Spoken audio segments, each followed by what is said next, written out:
After my dad remarried his affair partner, she moved into my house pregnant and asked me to leave, but I had to remind them I own it. My parents divorced 3 months ago, and things have been incredibly hectic for me and my mother. As my father earns less than my mother, in the divorce, he asked for the house we were living in. He did not get the house because I am the owner of it. He insisted that he wanted to stay in the house because it is closer to his job. While my mother can shift, as my mother's office was a 3-hour drive from our home but a 30-minute drive from my grandparents' house.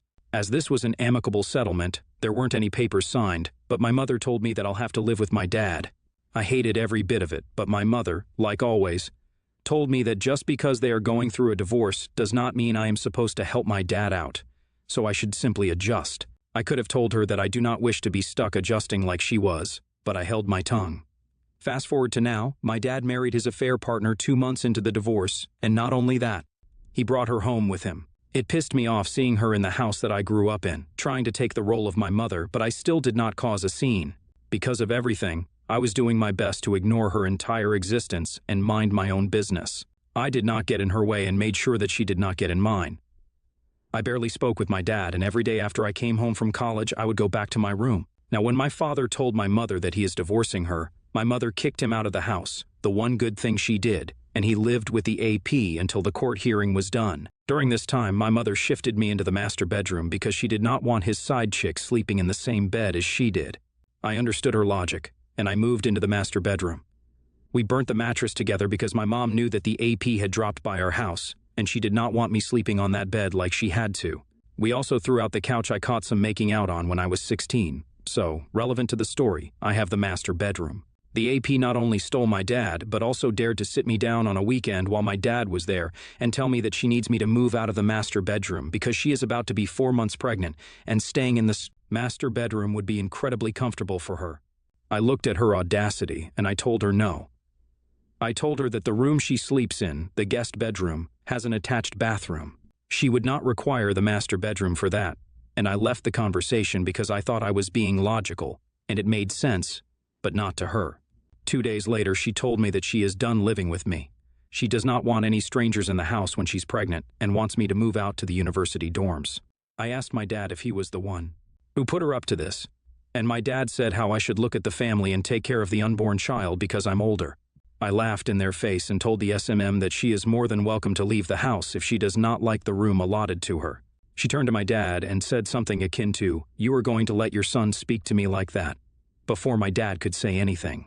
I told her that she can take him with her to whatever place that they would be better suited for because I own this house, and I do not wish to live in the same house with ungrateful people like her. She started screaming at my dad because she was under the assumption that he was the owner of the house. I told both of them that they had an hour to pack whatever they needed, and I needed them to leave. I was done seeing my dad and her pretending to be a happy family in the house which they kicked my mom out of. They left eventually, after screaming at me a bunch, and then I received calls from my mom.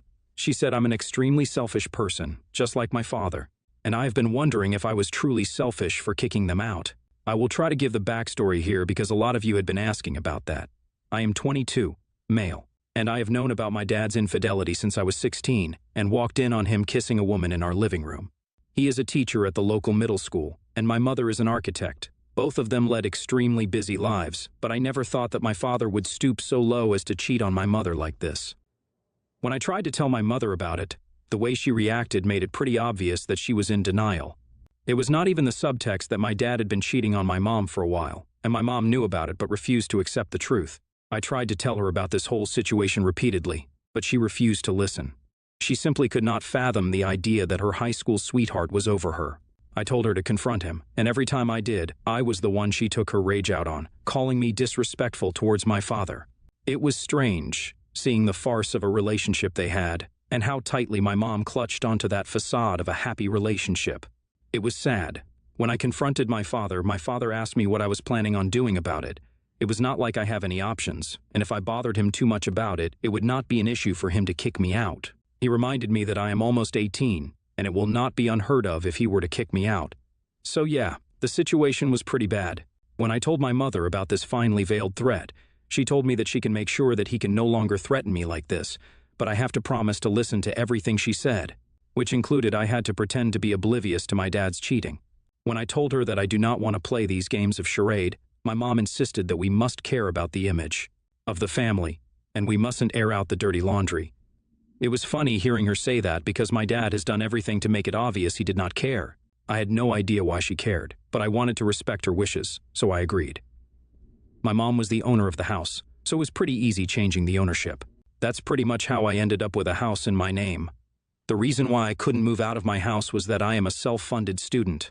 My home is near my university, and I am working my way through college to graduate without a huge student debt. It would have been extremely hard on me if I were to move out. That's why my dad could threaten me. But as far as everything else is going, my mom is still upset with me because of the fiasco. I did. My dad has been calling me names because how dare I kick him and his expecting a fair partner on the street. But I have got a feeling he's madder at me for making sure his of a wife knew what a lying bastard he is because he didn't bother telling her that the house was mine even though he knew.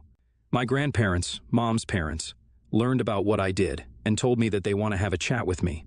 I don't know if I want to go there as my mom is living with them right now. Honestly, I have no idea why my mother decided to move out the way she did, but it is what it is. Should I do it? I don't want to have her call me selfish to my face again because I do not think that I was. My mom is moving back with me. I went over to my grandparents' house after uni. It's a 3-hour drive from my uni, and I planned on staying over for the weekend. My grandparents looked angry with me, and I understood their attitude. The conversation was very tense, and I was genuinely worried that they were going to go off on me when Mom came back after work. She was surprised to see me, but she didn't look angry anymore. We hugged after 2 months of barely being able to see each other, and I low-key felt emotional. She fussed over me a little, talking about how I looked tired and stressed, which is true. I wasn't taking care of myself that much, and having AP in my house was irritating. I told her that I'll take care of myself now and that I don't have to deal with AP, and that brought a shift in the mood. She insisted that I was rude for behaving the way I did. I was supposed to be mature and responsible. I told her that I was both because I did take care of the person I loved. She refused and started saying how kicking an expecting woman out on the streets was not me taking care of her. That's where my grandparents interjected. They told her to understand that kicking out that woman wasn't the best way of showing my love, but given she did ruin my mom's marriage, it's only fair that she gets the same. Karma is and it was time for her to get served. I am paraphrasing, but that is pretty much how this went. My mother seemed to consider what they were saying. I told Mom that she owned the house before I did, and she was the one who paid for it. Dad did nothing to help her out and instead cheated on her. There's no reason why she must be nice to him or his AP when he hasn't shown the same decree. I asked her to come home with me, and my grandparents agreed. They told her to go home with me. My mom said she'll think about it, and last night she told me that she will. So we will be driving home tomorrow, and as far as Dad is concerned, last I heard that he is moving in with AP into her parents' basement. So that's pretty much it. You are NTAOP. The only a-hole in this story is your dad. He cheated on your mom and then moved into the same house with his affair partner. He's so entitled. Mom is too harsh on you, OP. You are NTA. I would have done the same. My daughter and I have had our fair share of difficulties. We get along better now, but since I don't see her as often as I'd like to, the times when we do see each other are important. She usually celebrates Christmas with my family since her mom is an agnostic Jew, and it's an important time for us. My daughter was previously my son and came out as transgender to me 2 years ago. I honestly blame the last Christmas she spent with my family for her telling her mother so long before me. I think she has been uncomfortable with my family and missed the past few years because my family reacted badly about her coming out as being attracted to men. She doesn't want to be called gay now, as in she sees herself as a straight girl. The last Christmas she celebrated with us, it was my mistake for telling them at all, but I didn't know how to cope with it at the time. They were saying some things to her which weren't right, especially since she was really just a kid, and she reacted by crying and literally running out, which just escalated everything. At first, I was excited to have her agree to Christmas with my family again, but now I'm realizing that what happened is going to be that, but much worse. I don't want to see my daughter crying again, and I want to improve our relationship. My solution seems to be causing more issues. I was thinking I could celebrate Christmas with my family without her, and then do a separate Christmas celebration with her. I even told her she could bring her boyfriend, something she would not be able to do if she went to my family's Christmas. The issue is the only other days around that time that I'm free. I'm doing Christmas with my fiance's family, and then me and the guys been friends since high school. Have this tradition that I can't skip. My fiance is also struggling to be accepting, so I can't bring my daughter to her family's Christmas either. My daughter was upset because I had talked about how great our Christmas was going to be since we hadn't seen each other in a while.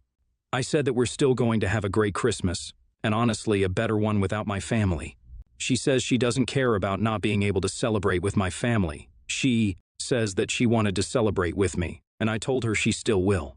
She started saying that she's always the lowest priority in my life and that she doesn't want to try to have a relationship with me anymore. For any other dads out there, I'm pretty sure you can understand why I'm writing here. That hurt, but there's nothing else I can really do, so would I be the a-hole? I thought she was just being sensitive, but typically when your kid is being sensitive, it's still important. I know that from experience. Buddy, your daughter has told you that she's the lowest priority in your life because you've shown her that. That hurts. That's because it's true, and you know it. YTA. Ask your daughter what she needs from you and do it. If you want this to be right, you are her father. Act like it. YWBTA. If your daughter is your priority, make her your priority. Pick her. Ask her how she wants to celebrate, whether it's just the two of you or whatever family she wants to celebrate with. She should never be made to feel uncomfortable because she's trans. She should come first. She's more important than your high school buddies, your fiancé who is struggling to be accepting, or your family who made her cry by telling her that. You can't change these commitments. You're telling her that they're more important than her than not. I, 30, female, have been friends with my friend Mary, 27, female, for roughly 5 years. We're completely different people who met at work and somehow became pretty close friends. 3 years into our friendship, Mary started becoming sick. No one really knew what was going on, but it all escalated into her passing out at work and needing an ambulance to get to a hospital. I could sense she was scared because she didn't know what was wrong with her. I took it extremely seriously and stood by her side through it all. Whenever she texted or called me because of her medical emergency, aka her being scared to collapse or faint randomly, I'd immediately answer and go see her. I spent many days by her side, and often spent all day accompanying her until her husband or a direct family member took over. This all went on for roughly a year, until she was finally diagnosed with severe anxiety and panic disorder. She did get it treated through therapy and returned to a new normal, being able to do things alone again. In the meantime, my life had changed drastically. I found a new job, met my now husband, and we moved into our own place. Naturally, we hadn't seen and spoken much during that time because I was so busy. Anyway, I found out that Mary's condition had gotten worse recently when she called me in the middle of the night asking me to accompany her until her husband would be back from work. I did go to see her, and upon asking her why therapy was no longer helping, she claimed she quit therapy because she wanted to get through it on her own. I asked her if her family knew, but she said she didn't want to worry them, so they don't know. Her husband knows. Well, her calls became more frequent again, but this time it was hard for me to just leave everything and be there for her. At first, I was there for her again, but with time, I just didn't have the energy to do so anymore. Her requests became irrational and more demanding, and while I have sympathy for her and her condition, I see no point in putting up with it if she's refusing proper medical help, let alone help from her immediate family. I started making up excuses why I couldn't help her at certain times. It all boiled down to last Thursday when I got a message from her at 4 a.m. asking me to take her to her parents' place because she was having a medical emergency. I saw the message, but I ignored it because I just couldn't take it anymore. In fact, I ghosted her and went back to sleep. The next day, I pretended to have slept through her text and found out she had managed to stay at home until her husband got there, but she didn't fail to make me feel bad for ignoring her messages. She's given me the cold shoulder since. I know she's mad I didn't answer or help her when she needed me. I do feel guilty, but I thought if it really was an emergency, she could call an ambulance. So Reddit, AITA for ignoring my friend during another one of her medical emergencies? NTA at all. So many people feel so entitled to make their medical problems other people's responsibilities, whether it may be mental or physical. I also do sympathize with Mary, and I understand how much you have tried to help. But she needs to understand that you are not her on-call caretaker. If she wants that, then she needs to look into a professional or a consenting adult that is okay with playing such a role. Clearly, you have started to put up your boundaries, and I commend you for that. She isn't thinking about how this can affect your own physical and mental health, as well as those around you, like your husband and potential future pets and children. I would suggest just having a conversation with her about it and explaining how you are simply not capable of playing this role for her.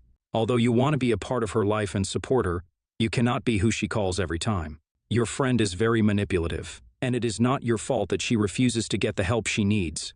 She's using you as a scapegoat since she has no one else to blame her problems on, and now this is her use for you, nothing more.